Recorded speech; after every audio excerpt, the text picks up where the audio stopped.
right, Blake. We are 20 chapters in to Iron Flame. We are. This book gets me. I mean, I'm on chapter, 42 right now. I am so excited all over again. I mean, I've been excited for Onyx Storm, but like reading this, I'm like, fuck, this book is so good. It is action-packed. It is. Yeah, I like it a lot more on the second reread. Or the first reread, I guess. Yeah. We're doing a really nice thing for everybody by really summarizing this book so that they don't have to read it before Onyx Storm. 6 episodes. That's all you need for Onyx Storm from us. Or not Onyx Storm. I was like, well, you're going to get a lot more than 6 for Onyx Storm. But Iron Flame, words are hard. All you need, we're here for you. Your favorite summary gals. I think it's funny because not one thing that we say is a summary. It's just a tangent. Like, I write these summaries. No. Or I more meant like we don't condense stuff. We always have tangents on whatever we're saying. We've condensed the book at least. Yes, we do. There's a win. And you do excellent summaries. I was not saying anything against your summary. Thank you. You really upped your summary game too. We're learning. Everybody is on this dragon ride with us. I want to ride a dragon. We're going to meet so many new dragons in the next book. Yeah, probably. Because we're going to hopefully learn about like the islands and all the isles, but all that. Yeah, we are. I just never thought that I would talk about dragons as much as I fucking do. I talk about dragons a lot. Not I do too. because obviously there's the books, but because we've talked about Fourth Wing and Iron Flame so much, like Rowan's extra loving dragons. He says he's over dinosaurs and into dragons. So we talk about dragons a lot. Godzilla. He's a Godzilla guy, so that's what he talks about the most. Godzilla's kind of in between a dinosaur and a dragon, so he's like the best of both worlds. He's the Hannah Montana of lizards. Yes, Kylie. The Hannah Montana of lizards is. But did you actually know that Godzilla is an iguana, not a lizard, according to Sig? Oh. And Godzilla is actually a girl. Okay, well, she. I'm just dropping knowledge on this podcast, okay? He's Godzilla an iguana? I don't know. That's what Sig told me. That's what my 6-year-old told me, okay, guys? Okay, I guess I can take that with a grain of salt, the fact that your 6-year-old is... I don't know. Sig's he can be kind of Rain Man sometimes. On his facts. Sig's, I don't need to keep talking. This is a podcast, but some of the things that he says, I'm like, oh my God, why do you know that? I bet you there's Godzilla smut out there. I'll leave that up to you, Kylie. I'm going to make a note to Google that later. I'm not going to read the book. I just want to know that it exists. There's all types of smut. You're about to read a produce smut. I know. I need the time. I cannot wait to read it. Pounded by Produce by GM Berry. Shout out to GM. She's got some good books. I highly recommend them. I've read most of her shit. What is the weirdest smut that you've read? Probably Get in My Swamp. Yeah. Just saying. I mean, it was my introduction to smut, like I said, aside from 50 Shades and Twilight. But it was just unique. It was not what I was expecting. Ogre smut. Yeah, really? Well, maybe not even that one. It would be her third book in the series because Beck and Leona, instead of Shrek and Fiona, they own a sex club. Really? Yeah. Well, spoil guys, but okay. I mean, you can read the synopsis, but yeah, it's the third book. It's really fucking spicy, but weird. Huh. Interesting. Highly recommend. What's the weirdest you read? Not anything like me, though. I haven't read any like fun smut. I felt like I read smut because we made Sarah read an orc smut. And I was actually invested because Sarah gives us like, you can't just ask, hi Sarah, love you, for like a question with Sarah. She will send you 7 novels and tell you all the information you need. So I felt like I was reading that book with her. You did. You went on that journey with her. I really did. She does excellent summaries. Do you remember what that book is called? No, Sarah would know. Okay. I feel like we need to look that up. Read some. It seemed, I don't know, seemed like decent smut. I feel like this is the year that I read some monster smut. Okay. That's a choice. 2025. It's on your vision board. Monster smut. I got it. I don't know that I want it on my vision board. I don't need, like, monster dicks on there. Why not? My vision board is just dicks.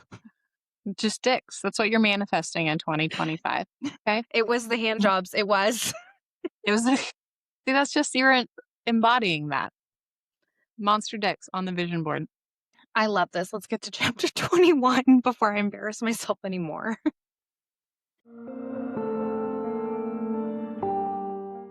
Chapter 21. Violet has to wear a sling on her shoulder because of the running landing she has been attempting, but girlfriend is a veteran to pain. Vi and Ree get to history when Sawyer asks who's going to teach them today. In walks Professor Devera. Devera shares that there was an attack on the Eastern Wing with one casualty who coincidentally was one of the 10 who flew into Resin. They discuss how several provinces lost their language and culture during the unification of Navarre and how everything needed to be changed with the exception of runes because they are in too much of Tyrish architecture. Violet starts arguing with an arrogant cadet when Devera warns about arguing against Violet. Rhiannon brings up that her border village lost their folklore and how they are losing it because it only survives through oral history. I feel like Ree's a little passive aggressive here, talking about what her and Vi did without actually saying it. It was a risky move on Ree's part, but Mm. I love her for it. Well, you love passive aggressive. I do. It's It's funny. and it's passive aggressive is like built in you. I love passive aggression. The squad is talking about the attack on the Eastern Wing when Hall Monitor Dain tries to shut down their conversation, saying they are just going to fuel rumors. The Hall Monitor asks if Violet is going to finally talk to him, but she says no and moves away from him. Rhiannon asks why her and Dain don't speak anymore since she thought it was just a dick swinging contest between Shadow Daddy and the Hall Monitor.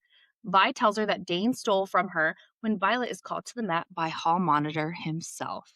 Violet threatens to cut him open if he touches her face, and he agrees. Violet clips him in the face when he tells her he just wants to talk to her. What Violet says is, I just want you to leave me the fuck alone. It's not an idle threat, Dain. You will bleed out on this mat if you even think of taking a single one of my memories.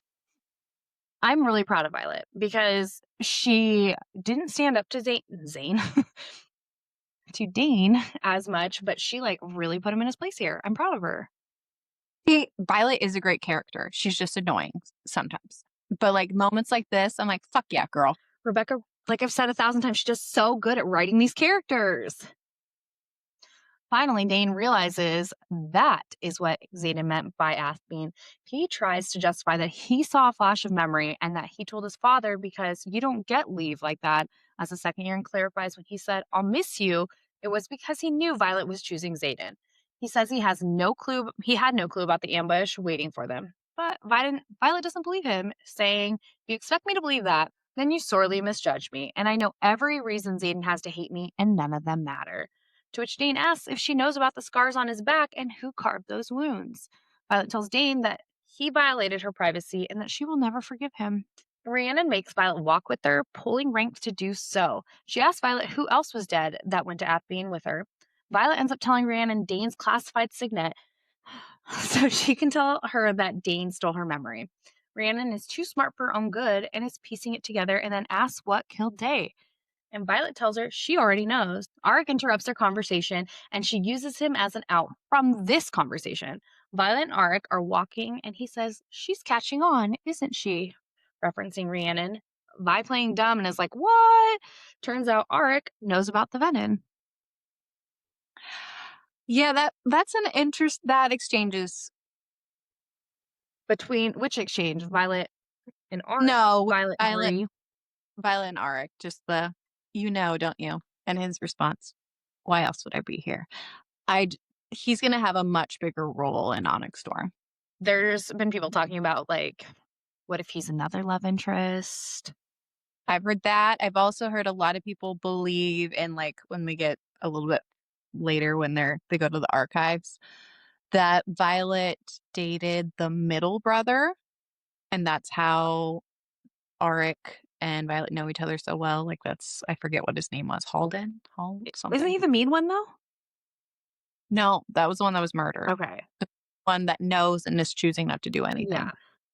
They talk about it when they're in the archives down below, but, people think that as well. I just think he will have a bigger role in the next book. So if Arik knows as a child, well, 21-year-old child, how many more people really know?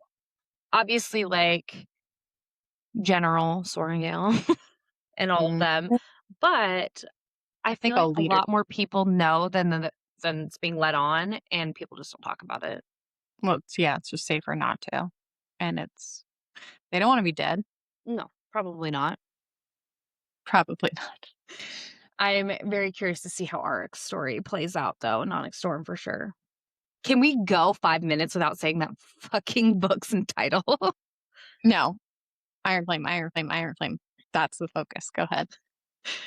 We're just so obsessed because as we're recording this, it is Tuesday, January 14th. We will have our copies in hand in less than a week because we will get them at the Onyx Storm party.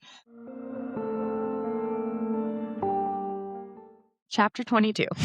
Okay, so Violet awakens from a nightmare where the Venin is trying to kill Violet. I feel like the Venin in her dream is helping her in a weird way. He was saying that her tactics for wielding set all of that power at your fingertips, and yet you insist on fleeing over and over, using the same failed tactics and expecting what? To escape? So her tactics for wielding lightning aren't quite working. And it's like the Venin in her dream is pushing her to her full potential. Venin is a homie in this moment. But I think he's doing that for his own gain. But yes, I think the Venom was like, "There's no escaping me, Ryder. Fight me and die, or join me and drive beyond the ages. But you'll never escape me. Not when I've waited centuries for someone with your power." I just think these dreams are something that we really need to pay attention to. If they weren't important, we wouldn't have all these little details that Rebecca includes. So I wonder if Violet's shields are up. while she sleeps, Yeah. or yeah, is that Venom creeping into her mind? Yeah, that's why I don't think it's a dream Venin. I think it's a real Venin. It's like when Voldemort like sends fake shit into Harry's mind. Like, what if that's what the sage is doing? It's her dream, but when he says, "Death it is," and he looks so disappointed as he lowers his hand. But I read that 1,000 times to see if there was like anything about a rune on his hand. Yeah, But it's like the Venom doesn't want to kill her. He's in her dream, but I don't know. I don't think that that's Violet curating her own dreams. I think it is the Venom in her mind. Like yeah, they now have some sort of connection after the battle at Resin. and I think that sage is that powerful that he is able to creep into. And we know that Zayden's also having nightmares, Right. so he's probably creeping into his too. It's crazy that we don't really know the capability of Venom yet, still, No, no, we don't know all the magic that they're capable of. which is kind of scary because they can fuck shit up. Mm-hmm. Zayden is finally trusting Violet's shields enough to take her to Basgiath Forge. He asks if he earns a little trust back with this, and she changes the subject to the first six. They are discussing telepathically how Violet needs an account of the first six when Major Varish blocks their path. Him and Professor Grady were trying to find Violet for interrogation training with her squad. Zayden protests because Violet is recovering from an injury. Varish threatens to report him for disobeying an order. Violet turns to someone she'd rather not to get Zayden to back down. Sigale. Violet tells Zayden telepathically that there's a book to be returned to Jessinia. He reminds her that it's only the book that's fragile, that she is unbreakable. The book or the body? The body. I wrote body. I wrote the right words this time. I really did. I just picture people in their car listening to it. Did that bitch just say the book is fragile? To be fair, some of those books are fragile as hell. Yeah, they're old. So Violet reaching out to Scale makes me laugh just because she literally tattled on Zayden. She needed Yep. to, for good reason. And we get a little tidbit, a little foreshadowing. He'll use this opportunity to kill you for the embarrassment Taryn put him and Solus through. Violet, you can't possibly know that. His intentions are pretty fucking clear. Trust me. How do you know that, Zayden? It's weird. Weird. And oh my God, this we got a little annoying Violet tidbit. He's like, you weren't mine at threshing, because Violet was getting annoyed with him for being overprotective. And she goes, I'm not yours now. Violet, please, for the love of fucking God, please stop being a little biscuit. Like, she's being mean too. It's my girl. It's you, Team Violet. But she's like real mean. I'm just like lame mean. Look at her being mean to him. I'm not yours. She is. Like, it's just like, I'm not yours now. Fuck off. You are. Violet. You are. You are. And like, can you imagine poor little Zayden's heart hearing that?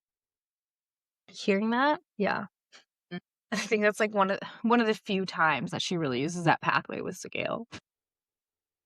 Yeah, against She's him. afraid of it. I would be too. Girlfriend is scary. Sigale is. I don't even know what Sigale looks like, but just, I'm more afraid of moms. Yes. They're scary, scary women. Women are scary. As I'm a mom, I'm terrifying. Only with my mother voice, not my mom voice. My mother voice. I mean, there is a difference. There is. My mother voice will make you cry. My mother voice is me, and I always say we're hulking out. It's like when we lose our fucking shit and we just turn into a monster. Yeah, I get that. I do. It is my, I'm like, I am not my best self right now. We're allowed to snap. Chapter 23. Violet is taken to the torture chambers for her official interrogation with the other cadets. She, Sawyer, Riddick, and Rhiannon are all bound in a windowless guarded cave where they have secret phrases and classified information to protect. I was reading too fast. My brain couldn't catch up with my mouth. It happened. The purpose of the exercise is to survive torture. They are told to eat and drink since they won't have the opportunity. Dry-ass biscuits, strawberry jam, and mugs, and what seems to be water is without. Okay, there's a really vulnerable moment from Sawyer, and I just thought it was so sweet. He's sharing his secret, and he's like, I didn't even tell my parents I had to repeat. They didn't even question my first letter this year. They assumed that the Writers Quadrant cadets couldn't write for the first 2 years, and I let them believe it. I just didn't want them to be embarrassed of me. And Violet's like, you're not an embarrassment, and I'm sure they're just glad you're alive. So many of us aren't. Oh my God, I love Sawyer. He's no Liam, but what a vulnerable moment. It was so sweet. The core four are adorable. Yes, I love them. I love the Iron Squad. Their banter. I feel like I'm one of their squad because they talk about, just the squad. One of my favorite tropes is a found family. So I'm just like, oh, I love them. You want to know why? I grew up watching Friends. So found family is my go-to. It's weird and why we love the things that we love and what influenced that. Weird. While discussing what secret to use, Violet finally gives them information that could possibly help them. Their infantry is killing Peromish civilians at the border. Everyone is shocked, but Rhiannon just studies Violet. They go to take a drink when Violet yells not to, telling them that it smells like the water they gave them before the land navigation course, saving all of them from getting disconnected to their dragons. She tells them to fake their disconnect. They're discussing how to get out of there when Professor Grady walks in. I don't know what it is about Professor Grady, but when I see, because of that one fucking mistake, I'm always like, our new friend, Grady, in my head. But I'm glad Violet's finally fucking cluing them in. Girlfriend, you don't have to do this alone. You can't save Navarre from Venom alone. No. She it's just the hypocriticalness of Violet that gets me. I definitely call her a hypocrite in one of my summaries because I get so mad at her. Just share with your friends. It'll help. Friendships, in therapy, we talk about pillars and your friendship. Violet needs some therapy because she needs to work on her friendship pillar. And you guys are welcome for that trickle-down therapy from Kylie. You're welcome. Thanks, Laura. I paid for it, so you guys don't have to. And this is a free podcast. Free free Iron Flame talk and free therapy. You guys, I'm setting 2025 up to be successful for everyone. I just think it's with how unhinged you and I both are, especially in these podcasts. And we're telling people that, like, you're getting trickle down therapy from us, specifically you, obviously not me. It is like, nobody wants that. Everyone's like, I've got a therapist you can use because yours clearly didn't work for you. You guys mentioned this Gloria gal. Like, stop. Do better. It's not working. I should just send her a link to my podcast. Gloria, do you think that what we did worked? Please listen. I am not sending this. No, but I want to diagnose Blakely. I think you're doing great. I have questions about your friend. Tell me about her family life. I can already tell you. I already know what's wrong with me. We're not talking about therapy. We're talking about Iron Flame. Fuck. One and the same. One and the same. One and the same. Rhiannon, Riddick, and Sawyer get chained to the rock wall, and Violet is up first to get chained to a wooden chair. Two of Varish's minions walk in and essentially start beating the shit out of Violet for information. Violet never breaks, and neither do the others. Varish pops in to see how it's going and is surprised they haven't given up any info yet. Since no one has broken from what is supposed to be a school situation, he brings in his secret weapon, the hall monitor. The drama with saying the hall monitor is just really lessened. Yes, it The is. threatening hall monitor, but that's all Dain is to me. It's just a hall monitor. Yeah, he's a rule follower. He is. He is the a hall embodiment of a hall monitor. He is, for sure. Another exchange that I loved was during that Violet goes to the girl that's beating the shit out of her. She goes, fuck off. And she goes, quite the mouth for a general's daughter. Who do you think I got it from? I'm like, yes. I love sassy Violet. There's no way that our pal Lily, Well, our pal Lily, I would be the type, knowing me in high school, if like I would try to be buddy with General Sorengale. I'd be like, oh, Lily, we're old pals. and then she'd punch you in the face for calling her Lily. Probably. I mean, it's bound to happen. Nobody's punched me in the face yet, so General Sorengale would be the first. How have we both survived this long in life? We have some outs on us. Not getting punched in the face. I've never even been slapped. I can't speak for not doing those things. Oh, I've slapped all. Yeah, PG version. I've never been slapped. Yeah, appropriate situation. I have never been slapped without consent. I have been choked. Well, we're not talking about choking. Damn.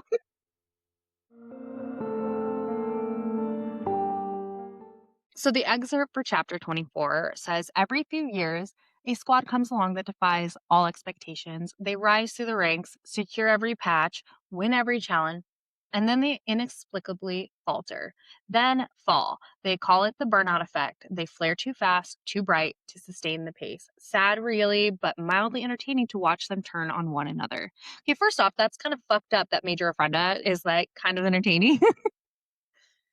I mean, it's like a reality TV show. Yeah. Watch. So we would enjoy it, but I do not like this foreshadowing. No. Because, our Iron Squad, they are get it. defying all expectations because they have Sorengale, who is a wild card essentially, and they're rising through the ranks. They're earning all those patches. You could look at it as foreshadowing, or you could look at it as like, this is what normally happens, and the Iron Squad is just the exception to the rule. But I still think Rhee's gonna die, so I think. But I don't see them ever turning on each other. No, I don't think that there's, unless. My theory is that Rhiannon's gonna die. I really do think that, and especially with like what information I gave to you last night, because I cannot stop fucking talking about the books. What if it's like a betrayal within their squad versus somebody dying? I would accept that as long as they come back from it. I think either one of us, Do we think that it'll be a betrayal within them? Or do we think that there will be a death? I think it's a death. I think it's a death in the Iron Squad, and I think it's the betrayal with Brennan. That's the betrayal that I think is happening next book. I think that falter is going to be when someone dies in the Iron Squad. Yeah, I could see however the death happens, there could be blame thrown out. I think they'll be fine, like, friendship-wise. Overall, it just might be it could be one of those maybe Brennan does something shifty and people Violet specifically isn't trusting anybody, and then due to re-dying or something. This is we're really just guessing at this point, but yeah. I don't think it's Sawyer, and I don't think it's Riddick for like comedic relief. And Rhiannon is just too perfect. Yeah. Chapter 24. What the others think is Dain advocating for Violet is quickly corrected by her saying that he is not there to help her. But Dain actually does advocate for Violet, saying that the regulations state that riders should be healthy before the beginning interrogation assessment, and that Violet clearly isn't healthy. Dain is questioning Varys why he is there and says that he won't do this, and the entire squad ends up learning Dain's signet. Dain holds his ground and says no, then walks out. Varys says that was anticlimactic and punches Violet in the dislocated shoulder, making her pass out. So fucking Dain, gets a little bit of redemption points here because he said no to Varys and walked out. And Varys is gross as fuck for telling Dain he can see what Violet sees in Xaden, warning bells should be going off for Dain because his teacher should be keeping this school oriented, and that's what he says. I hate Varys. So for all the Dain hate that we give, he gets some credit here. I think that Dain is on his redemption arc. I do too. We won't hate him as much in Onyx Storm. No, I don't think so either. I think it'll be like a Kale situation from Throne of Glass where we're on the upward swing of Dain has had his low point when he saw that glimpse of her memory, and yeah, we're on the up and up. We will have less Dain hate from here on out, but damn, in Fourth Wing did he piss me off. he was the fucking worst in Fourth Wing. Yeah, I have hope for Dain. I want to like him. Maybe, like I said, maybe it's a wide choose, and Violet has Dain and Xaden and Bodhi and Ari. Just all of them. Well, Violet's like, okay, why would you choose Xaden always? But maybe she doesn't have to. She can just live in her pleasure palace. The Ryerson pleasure palace. Okay. Violet awakens under Nolan's care. He is on orders to remain in the torture chamber for the rest of Violet's interrogation, which Varys has extended until the next day. Sawyer asks if that's normal, and Nolan tells him no. Nolan turns to Violet and says, he wants whatever it is you know, Violet. Is it worth holding on to? Is it worth watching your squad mates tortured? She said yes to both. She's not wrong. No, that is the right answer, unfortunately. He has Violet walk him to the door and tells her that she needs to find a way out. Nolan shuts the door, but not the window. Her and Rhiannon crouch under the window and hear a conversation between Varys and Nolan. Nolan has been thinking about his other patient and says he spent the night in the infirmary again. Sora and Gale will have to sleep off the mending for another hour or so. Why don't you walk back with me and see if your particular skills could be of use? I might be overlooking something. They agree to get out of there, so Sawyer melts the hinges on the door, and then Violet's dagger starts tingling and heating up when they get to the second lock outside the interrogation chamber. It somehow unlocks the door. They escape and choose to ask questions later. It confuses everyone, though, because magic isn't tied to objects like that. Dun, dun, dun. This was definitely one of those moments. Chapter 25. When they make it out of the cave, God, that 25 was a little low there. It was a little sultry. Rhea asked Violet where she got the daggers. She was telling Rhiannon he had them made for her when Professor Grady interrupts them, delighted that someone had escaped. Two of the first wing squads block the pathway when Caroline Ashton, which fucking this bitch, has the audacity to ask our Iron Squad how they escaped, but all Rhiannon can tell them is not to break. Bodhi comes up behind them and tells them that they should all be in battle brief. Violet asks Bodhi if there's anything that she should know because Taryn felt Sigale get very angry the night prior, but there is nothing he is aware of.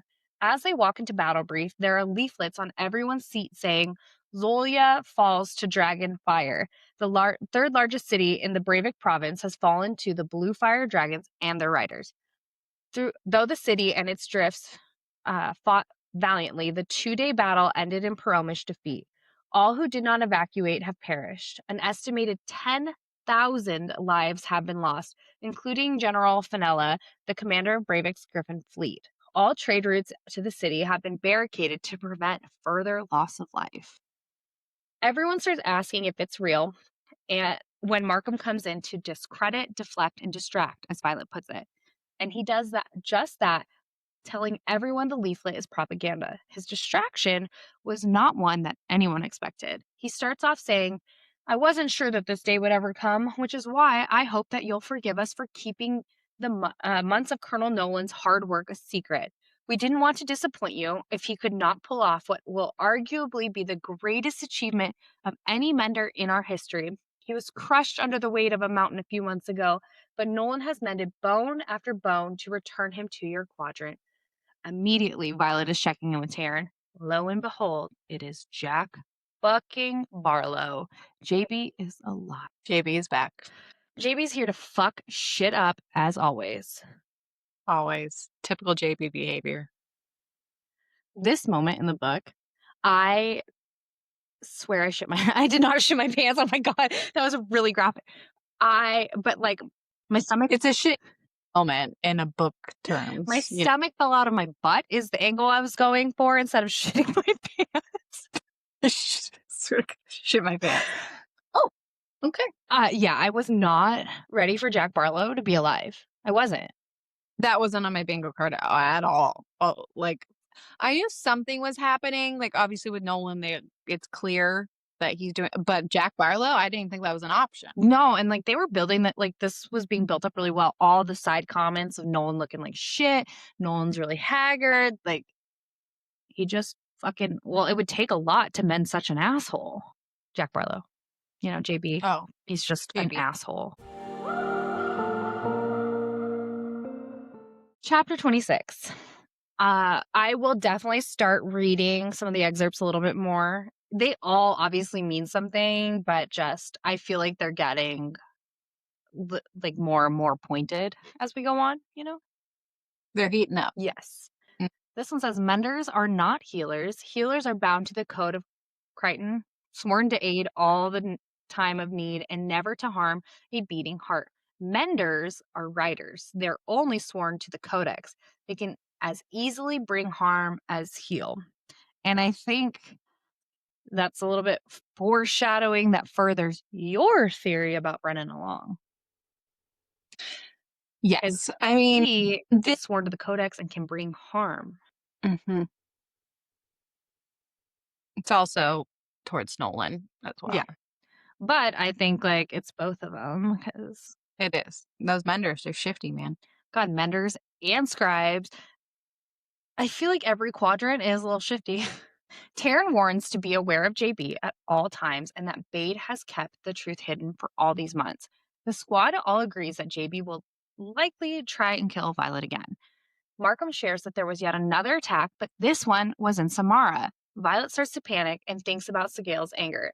Devera, snapping her gaze to Violet, says, the outpost was successfully defended by the 3 riders who were not on patrol.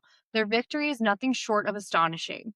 While no riders were killed in the assault, her gaze snaps to Violet's, there was one rider severely wounded and then scratches the left side of her neck and then looks away. Violet knows that Devera means Zayden. Violet takes off and she knows she doesn't have leave, but she is applying the ask for forgiveness later principle, and off I goes to Samara. So Devera is a real one for this. She's a good one. Yeah, we'll keep her. I think in our first introduction to Devera, the last book, I liked her. I did too. Yeah, I had good vibes. Markham, scuzzy. Fuck. Yeah. EBGB's not a fan. Nope. No, Devera's a good one. She didn't need to give that information to Violet. No, like that hint. Just the whole, when she's like scratching her neck, I want to do it too. Chapter 27. Violet makes it to Samara just before nightfall, and the outpost is nearly in ruin, as chunks of masonry are scattered about the courtyard and there are scorch marks on the walls. She runs into Mira first, who is uninjured, and immediately asks where Xaden is. Mira tells her that he is in the sparring gym. And the Mira, from what I hear, your man is the reason we still have an outpost. Violet in her head, he's not my man, not really. Shut the fuck up, Violet. Vi, he is your man. Just stop being so fucking stubborn. I want to shake this woman.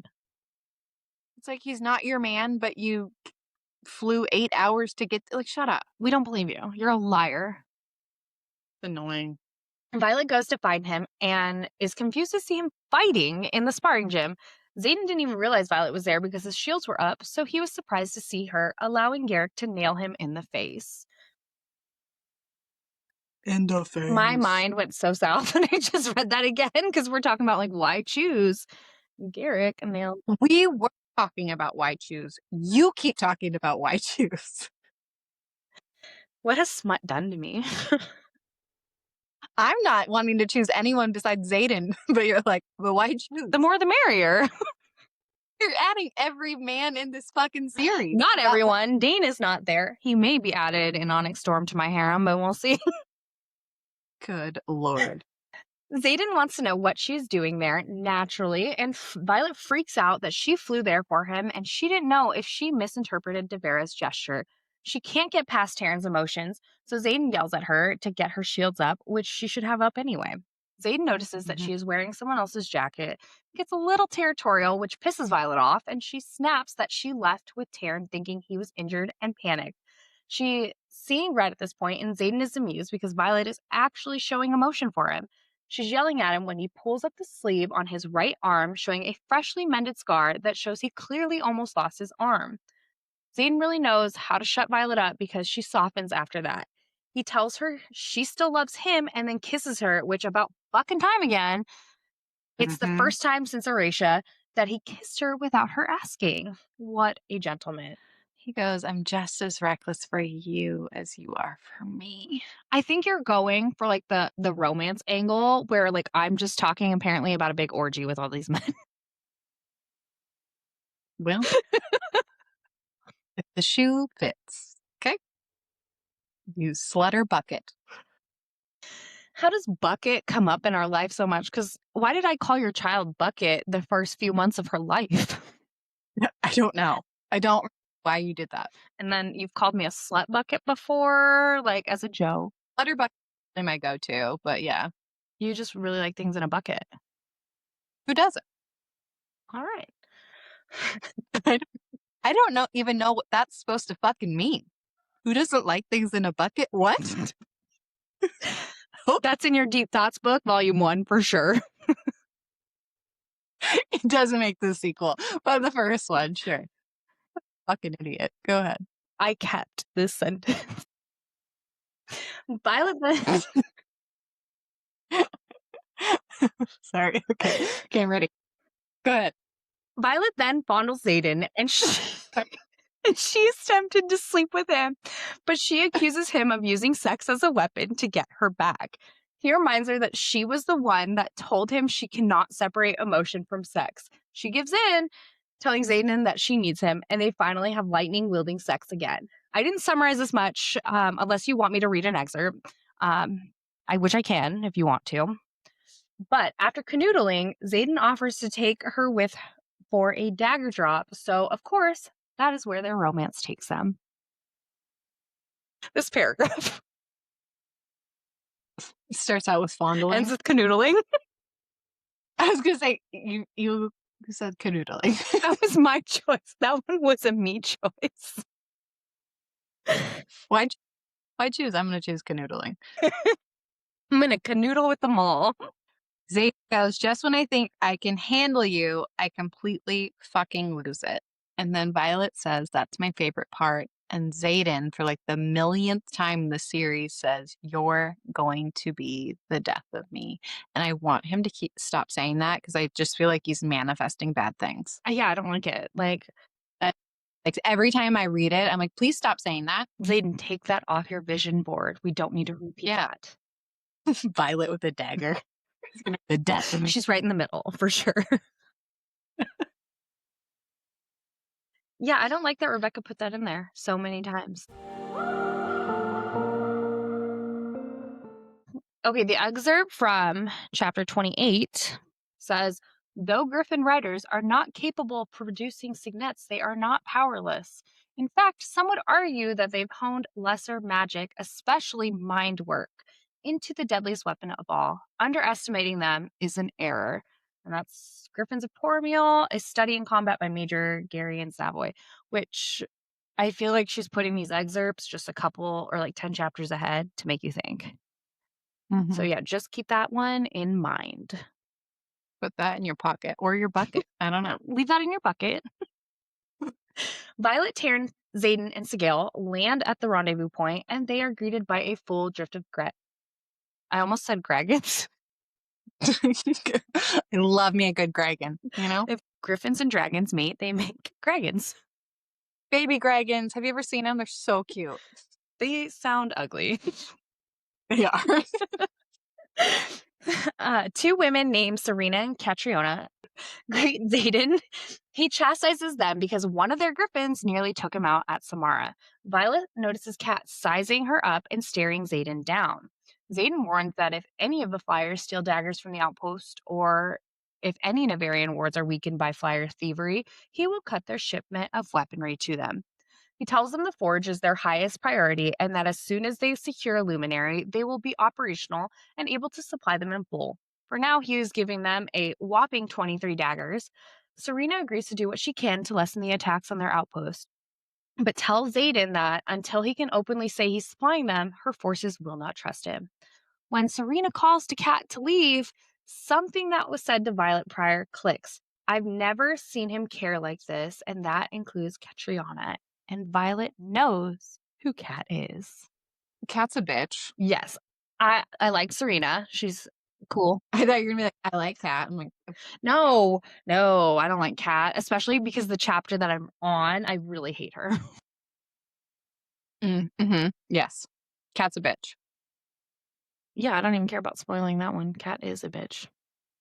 Fuck that gal. And she will continue to be a bitch. Yeah, she doesn't get any better. Maybe she does. No, I don't care for her redemption arc. I kind of want Dain to have his redemption arc, but I don't give a shit about Kat.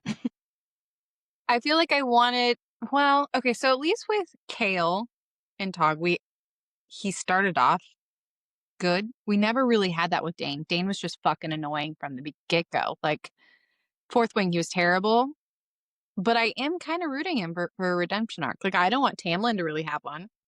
I wouldn't mind if Tamlin had one. Like, I don't think I care either way, but I don't think it's essential to the story. Yeah, I'm not rooting for a redemption arc. If it happens, I'll still read it, but oh yeah, I'm not anti-redemption arc. I'm like, no thanks. I wonder if we will come full circle because it started with Tamlin. And Tamlin kind of did have his redemption arc a little bit. Like, it started. Possibly. We're not spoiling fucking Throne of or wow. A Court of Thorn and Rose. I was just no, we're not. The book's been out for a while. Okay. Yeah, if you're listening to a Fourth Wing podcast, you've read ACOTAR. Generally, yes.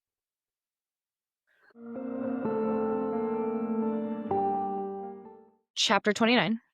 Violet avoids jumping to conclusions and just asks Xaden if Kat is his ex, and Xaden confirms that she is.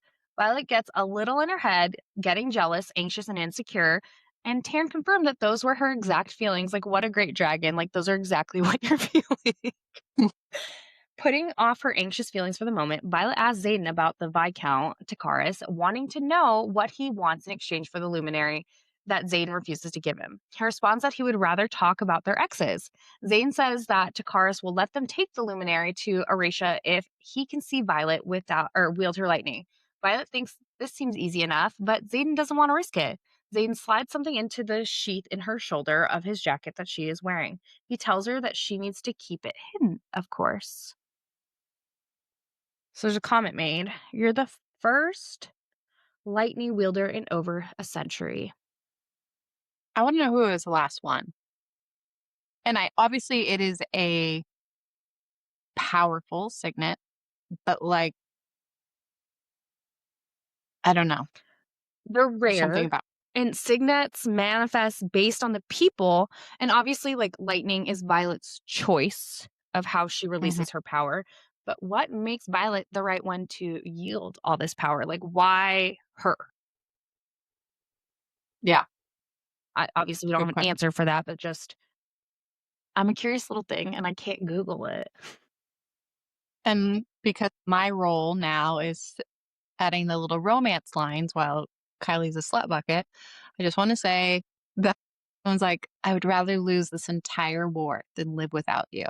But we now know for the next like 15 fucking chapters, even after comments like that, Violet's gonna be like, no, he's just doing it for, he's not gonna risk the rebellion. Shut the fuck up. He's told you how many goddamn times about it. Maybe, Violet's elevator just doesn't quite go to the top floor. Like, she's missing the common sense level, for sure. Hear me out, though, about my Okay. need, not need, but just my want for these to turn to white shoes. Everybody in these fucking stories is goddamn attractive. So why wouldn't you want that? You have Zayden fucking Ryerson. You can have Zayden plus his mini me. Oh. Well, that's here he has a mini me, and that's all I need. I hope it's not a mini me. But I mean, I'm talking about Bodhi. So then she's like, mirror, I know, I want Bodhi. whatever. I would like a harem of good looking guys around me and like to each their own. You can just sit in your buckets.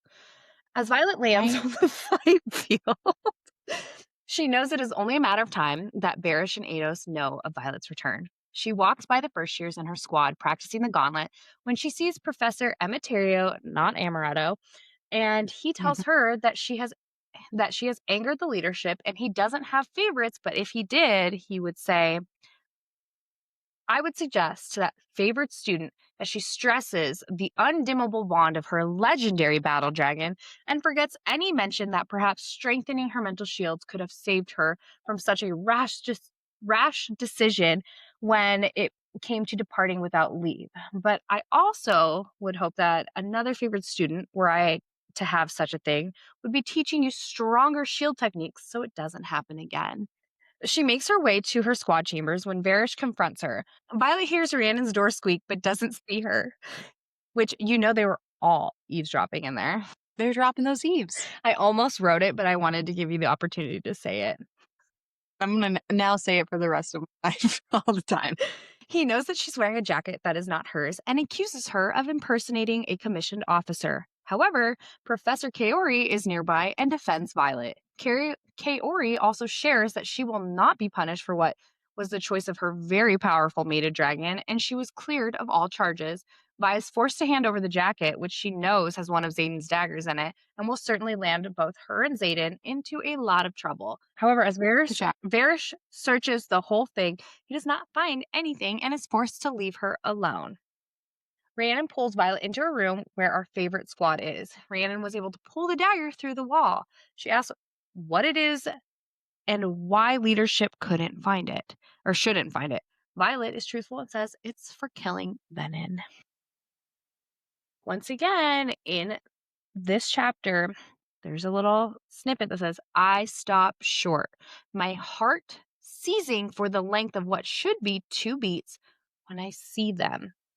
It's the mention of time again. It's that damn gift. Time after time. Oh, Beautiful. I love it. mhm. And who counts in heartbeats?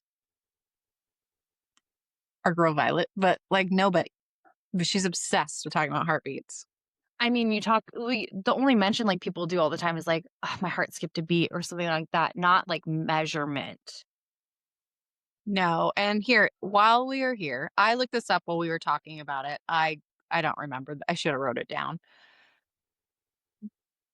In this book, the amount of times that heartbeats is used as a form of reference when it comes to time between Fourth Wing and Iron Flame is an insane amount. I think it was like in the 50s. I So there's I screenshot what you I said and sent it to my sister because I couldn't shut up and can't always talk to you about Iron Flame. So I was talking to my sister why about it. not? don't shut the fuck up and talk all day long. There was heartbeat is said 52 times in Fourth Wing and 39 times in Iron Flame. And then heartbeats is different. So let's see, yeah, 81 times. A heartbeat is 81 times in fucking Iron Flame. That's excessive. Okay. She wouldn't write it that many fucking times if there was not intention behind it. Because that's not how our girl Rebecca plays. Like, shouldn't just throw things in willy-nilly. No, she's not SJM talking about watery bowels. Okay. Watery bowels don't have anything to do with the plot, but you would think so when it comes to Because SJM. it's in every fucking series, not just ACOTAR or Throne of Glass or Crescent City. It is in all three of them. I should read the Catwoman book to see if it's in there as well. We need to know if SJM has Crohn's disease. I want to know. Always about those watery bowels. It's a really great descriptor. I love using it. Mm-hmm. I don't love having it. Yeah, who does? The flu. And that is how we end chapter 29, talking about my bowel movements. She's a healthy girl. Move on. Chapter 30, the excerpt says, barring invasion, only writers and designated scribes are permitted in their writer's quadrant. To enter uninvited as infantry or even healer is to welcome a swift death. Foreshadow. That's all. Thank you. I agree. I just wanted to do a little foreshadowing. We haven't said that word in like 10 minutes. It's been a while. I think people are like shriveling up with our lack of use. Like Naolin's hand. Strong hand. And just like that, Violet spills the fucking beans on everything that she can. Rhiannon feeling validated about it not being Griffins that killed Day, everyone realizes that the propaganda is real. Violet is shocked no one is pissed at her for not being able to tell them, with the exception of Riddick, who says he's a little pissed. Immediately, Queen Rhiannon is like, what are we going to do about it? And immediately wants to fix things. Violet is excited because now it's 4 people looking through old-ass books and not just 1. They're talking about what they are looking for in the archives when Violet makes a comment of, I doubt the first 6 sat around writing books after they founded Basgiath, to which Riddick replied, not too busy to keep personal journals. And everyone is shocked he knows this, but our little king of gossip saw that there are 2 journals located in a sub-level vault in the archives on a ledger in Violet's mom's office. Violet doesn't know of any sub-level vaults and questions if her father would have even told her, so the best option is to ask Jacinia. Riddick is our queen of gossip. I know, and he goes, wait, do I know something that you don't know? He was so jacked about it. I love that moment for him. He needed his time to shine because he's so great. I just love him. I'm so glad we got to know him better in this story because he's so fucking funny.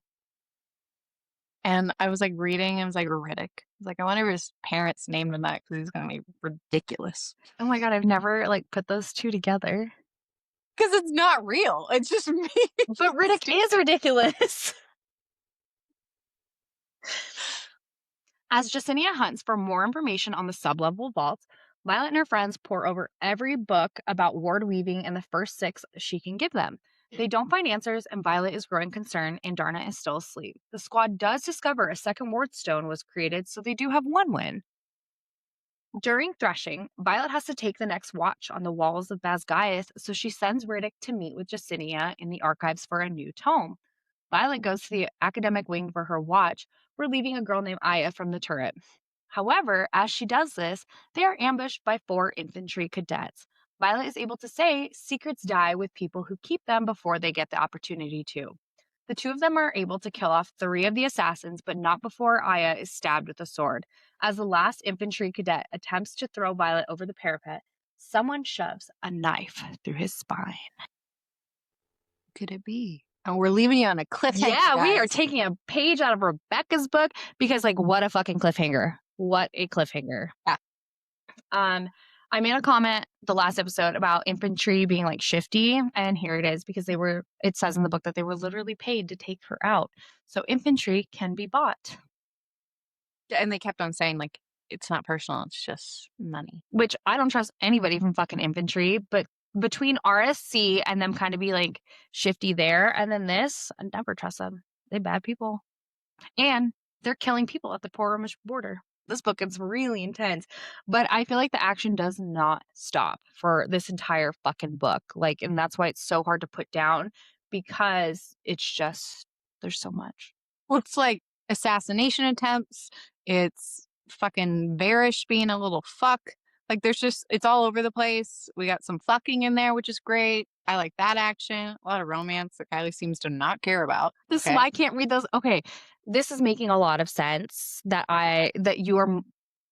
It fits. You read more romance books than I do. I read the weird shit, so of course I'm going to be rooting for Violet to get this gangbang going while you're like happy love story.